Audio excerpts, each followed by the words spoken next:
biya kamal ka nuääri online kajan gwasame men bana link kajan gwasame akwi gadul gora tinte re wiki Ethiopia ka university men shal ke e Wechamo a university kel me gor Gaat gambe altan re wiki Ethiopia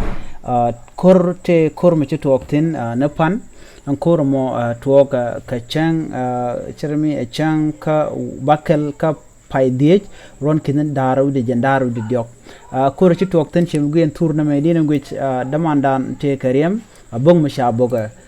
de kon tournament ngi ci menen yan mo gwasa me boda me chana binyot ko YouTube channel badde yenen na mo bodkel mi ci damandan jek ka jan gwa kur mo ne de yana nena boda mo bon mi beje long charge book gwa mi jeni we ka library chawu quentin chu neden content nyenga ka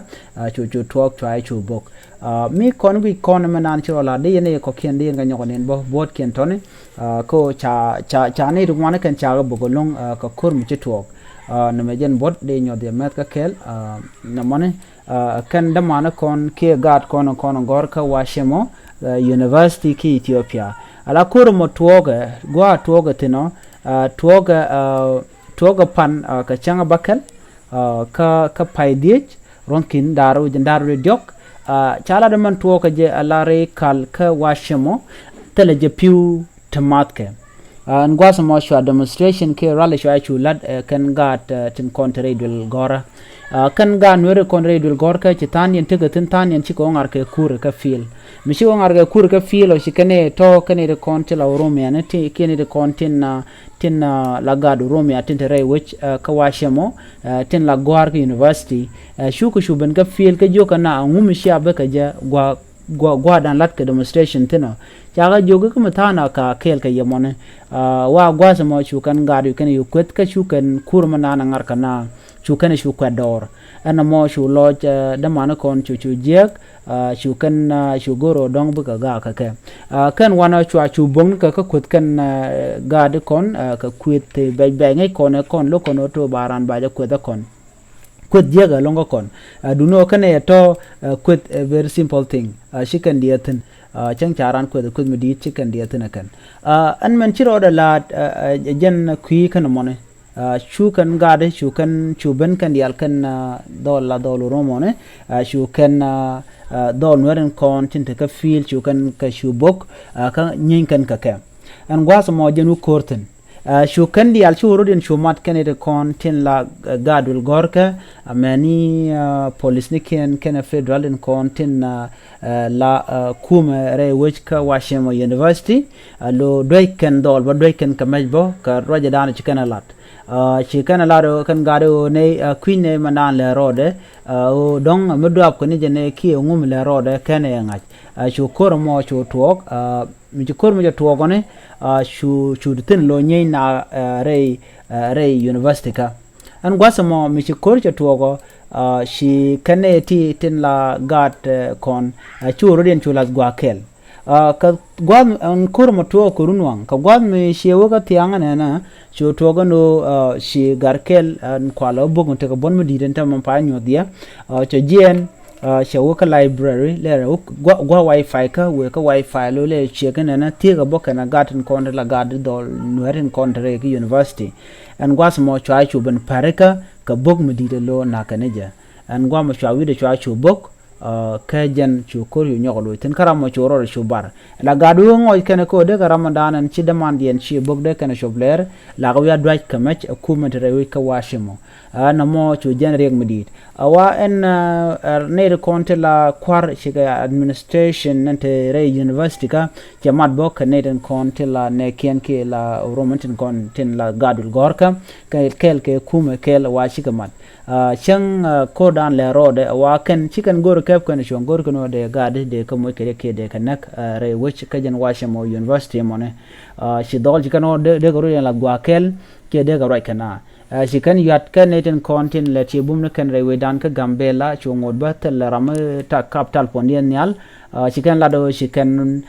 kuma ba an la kuma dan ka gambela shi ka right ka jika ko de kan right ka jiwe jemi ko cha korme cha de longot ka mu weten aname akel michor la re we ka Wechamo ke jen tok tiang me kene cha ga nyoko meng na ba ke jen taro pai wen tama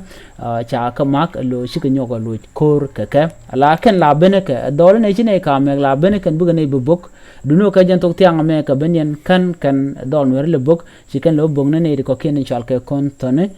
ki dor du bob do dien me tete ka tarai ki hostel dana te gaten ajen chi ken ro ken ga bok re doli ane to tanin ka dul walan tama tela gat ki ten la ji ki student shi dol ba ken shi ne la raj bo ken kon la kwar chi kwar bo shi mat ke ken dol rom ra to shi ke jong ne dol ka bia jien bia lo dorun ke bia lo ke gambela bne kam kan kunurun na mo kel mi kan lat shi dol la do to tama lim ne no dong mu bu ne tugurun ke gwad bu ne tugo je ke ne ken ne ngaj na mo jen ler dana shi gade shi ken ngun re wi tong mi ka washimo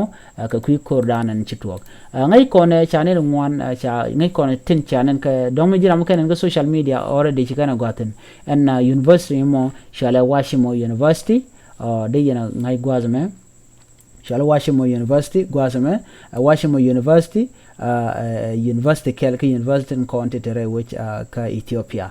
shirega me cha to ka Gaat county tere which ka university nepan ka shanga bakel shu manager shanga baro wale kwala kunni bagu baga jerun men chalat ken jeno ken gone de na right ke kuma la kume Ethiopia ki kuma Gambela ko de korme de ja kapchong en me edung pin mitel manang katin ko lat kanu piu kabe me ci do lo nyan ka ma ka do bandana chalat ke je chagu jo shabech ci dor ci kuma chara lo martin long lo lele do lele ka jaga ja bu ko mi charan bu buk bukan ngai kut kuma ka kuma cha kor mo che de kapchong ke jen tianga me ci kan la do ken ci rin rol gwa kel kan do la Gaat gambel ci ban gwa kel ko lo kan dong delta ka reg medin bu to ko kan de kon cha mo ka bod ken cha bod ken cha ga yan cha ga nang dol wal cha bod ken cha re ka tama ken bong wo da bod be ka ko ka bod ko pin koje en winemi ka jen we chale washemo ne chirega me cha to Gaat kon re we ka washemo mi jira mi shi ne me je ka mlada me gwas me bi gorjin bi ga contact ki burai ka ko gor kan do ka kon dial ne dial content ka long gwan ne content ten chet ka comment re we ka Gambela gor ja dare ka gul ka mandan le rode ci kor me cha to antama ga kan we ke le la benejen benete ben bukan ka bok benete ben bukan ka bok no lo shikan long ajen kan num dana kurun wang chumen ben ka tianga bukane kenon de tikula auto ka kwana kukan la chambu kon bukana jignu mi cherong moten lo we nono chala do shi ne de konti la kwar chikan jona baya kam kana kun biya jen ka kwika na mone namo akel mi wachiro da lat chicken lat bo chicken diet kel re ka Gambela chicken jako de ro ka kwaran konetere we ka Gambela ko de ka yatong mi ka university de ka re dan teten de ka na ngaje ngul le ro mone kan de ti akare den content le ro din ka university ka Wechamo university cha Gaat ti cha mo ka board tin content gu yen ka board badge chen bile nong na je chagamen chen yo de mone bono badge mo goro to de na de kan ke de kan kamanan le ro de gorje bi ro ka garo ko tin content ka Wechamo university re wiki Ethiopia ko de tek den dara lor karikin kono to ngai kono re wiki Ethiopia shi lor shi stable ka jan gwad me ngur ka tin gorje de re ka me de jamal kap tek mi ka nas te mo cha tunu ka re wiki university de ga ben ka Gambela ko Gambela te ke kuma me de ga lat dul goro